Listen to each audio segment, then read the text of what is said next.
ناظرین السلام علیکم، بسم اللہ الرحمن الرحیم۔ مکتب ہند چینل میں آپ کا استقبال ہے۔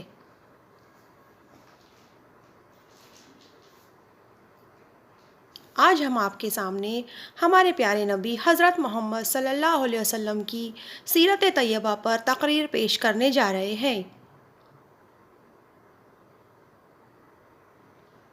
ترتیب کار و پیشکش معلمہ نازیہ ذاکر شیخ، انجمن اسلام ولی محمد دوست محمد پیر محمد اردو پرائمری اسکول سیمی انگریزی کی جانب سے۔ پیشکش طالبہ ام ایمن عبدالرزاق قوربو برائے جماعت چہرم۔ معزز صدر، مہمان خصوصی اور سامعین، معزز اساتذہ اکرام اور میرے پیارے ساتھیوں، السلام علیکم۔ میرا نام ام ایمن عبدالرزاق قوربو ہے۔ میں جماعت چہرم میں زیر تعلیم ہوں۔ میرے مدرسے کا نام انجمن اسلام ولی محمد دوست محمد پیر محمد اردو پرائمری اسکول ہے۔ میں آج آپ کے سامنے ایک تقریر پیش کرنا چاہتی ہوں جس کا عنوان ہے حضور صلی اللہ علیہ وسلم کی سیرت طیبہ۔ امام الاولین والآخرین، سید الانبیاء والمرسلین، حضرت محمد صلی اللہ علیہ وسلم کو بنی نوع انسان کی رشد و ہدایت کے لیے ایک ایسے دور میں مبعوث کیا گیا جب انسانی قدریں بدل چکی تھی، لوگوں میں اچھائی اور برائی کی تمیز مٹتی جا رہی تھی، لوگ جہالت اور گمراہی کی آخری حدود پار کر کے اپنی بیٹیوں کو زندہ دفن کیا کرتے تھے، انسان مستقل ایک فریب کا شکار تھا، قانون کی پابندی طاقت کے بل پر تھی۔ اس وقت ضرورت تھی ایک ایسی تہذیب کی جو انسان کو انسانوں کی غلامی سے نجات دلا کر ضمیر کی آزادی بخشے اور حق و انصاف کی راہ دکھائے۔ ایسے دور میں اللہ تعالیٰ نے بنی نوع انسان پر کیا اور حضرت محمد صلی اللہ علیہ وسلم کی پاک ذات مبارک کو اس دنیا کی سرزمین پر پیدا فرمایا۔ 12 ربیع الاول برس پیر یعنی 12 اپریل 571 میں صبح صادق پاکیزہ بدن ختنہ شدہ بحالت سجدہ مکہ مکرمہ اپنے والد ماجد عبداللہ کے مکان میں پیدا فرمایا۔ آپ صلی اللہ علیہ وسلم کے والد محترم آپ صلی اللہ علیہ وسلم کی ولادت سے 2 ماہ پہلے ہی انتقال پا چکے تھے۔ دادا عبدالمطلب نے آپ کا نام محمد صلی اللہ علیہ وسلم رکھا۔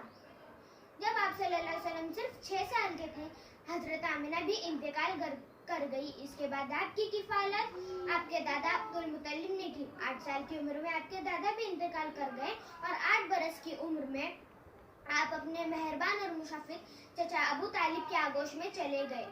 آپ صلی اللہ علیہ وسلم درہ یتیم تھے۔ دنیا کے تمام انسانوں کی بھلائی کے لیے آپ صلی اللہ علیہ وسلم کی سیرت پاک ایک بہترین نمونہ ہے۔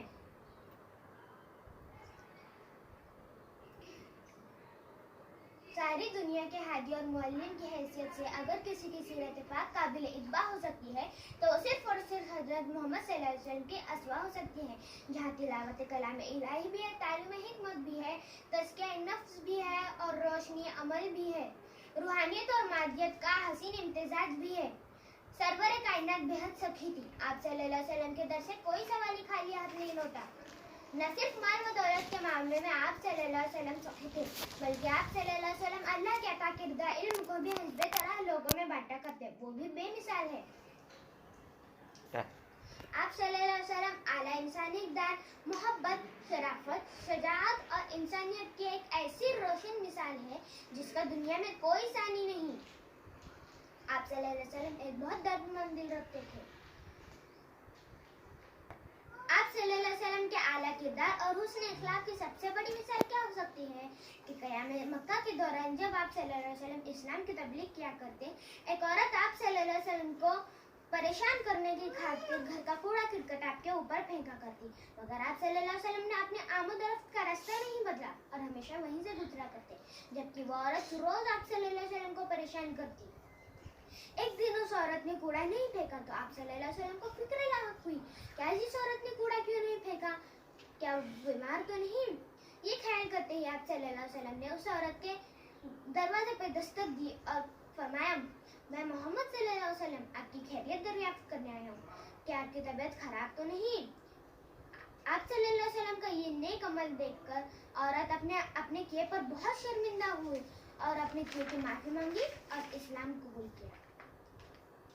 گویا آپ صلی اللہ علیہ وسلم اپنے حسن سلوک سے لوگوں کا دل جیت لیتے۔